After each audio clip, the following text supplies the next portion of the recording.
राधे राधे प्यारे भक्तों, कैसे हो आप। आशा करती हूँ ठीक ही होंगे। आज हम आपको बताएंगे गोवर्धन पूजा के महत्व के बारे में, तो आप भी करिए।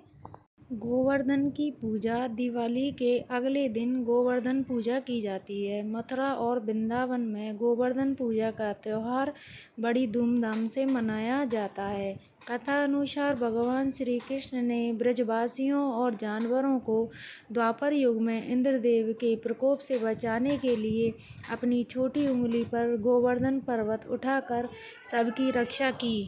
तभी से इस पर्वती को पूजनीय माना जाता है और हर साल इसी तिथि पर विधि विधानों के साथ गोवर्धन पर्वत की पूजा की जाती है। साथ ही अन्नकूट का प्रसाद और भोग तैयार किया जाता है, जिसमें गोवर्धन महाराज और भगवान कृष्ण को भोग लगाया जाता है। अन्नकूट प्रसाद का महत्व।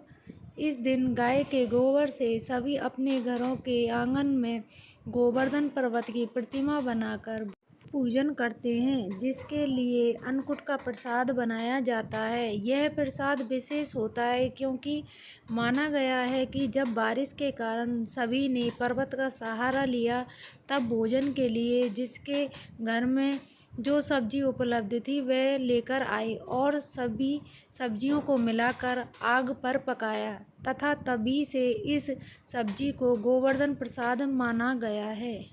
अन्नकूट चढ़ाने के पीछे की कथा।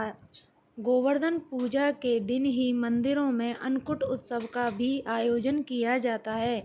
अन्नकूट शब्द का अर्थ होता है कि अन्न के मिश्रण, जिसे भगवान श्री कृष्ण को भोग के रूप में चढ़ाया जाता है। कई जगहों पर इस दिन बाजरे की खिचड़ी भी बनाई जाती है, तो कई जगह तेल की पूरी इत्यादि बनाए जाते हैं। पूजन के बाद इन पकवानों को प्रसाद के रूप में भक्तों को बांटा जाता है। मंदिर में अन्नकूट उत्सव के दौरान जगराता किए जाने की भी मान्यता है। पूजा में लोग भगवान श्री कृष्ण से आराधना करते खुशहाल जीवन की कामना करते हैं। इस भोग का आधार यह मान्यता है कि भगवान कृष्ण ने गोवर्धन पर्वत को अपनी छोटी उंगली पर उठाकर गोकुलवासियों को इंद्र के प्रकोप से बचाया था। इंद्र ने गोकुलवासियों से नाराज होकर मूसलाधार वर्षा करनी शुरू कर दी थी। तब भगवान कृष्ण ने गोवर्धन पर्वत को छत्र के रूप में प्रयोग करके सबको सुरक्षित रखा। इस घटना के उपरांत भगवान कृष्ण ने गोकुलवासियों को यह शिक्षा भी दी थी कि प्रकृति और उसके अवयवों का आदर करना चाहिए। गोवर्धन पर्वत और गोकुलवासियों की परस्पर सहायता के प्रतीक के रूप में अन्नकूट का भोग चढ़ाया जाता है। अन्नकूट का भोग विभिन्न प्रकार के अनाज और सब्जियों से तैयार किया जाता है। इसे भगवान कृष्ण को समर्पित किया जाता है। यह पर्व कृषि अन्न की महत्ता को रेखांकित करता है और याद दिलाता है कि मनुष्य को हमेशा प्रकृति के प्रति कृतज्ञ रहना चाहिए।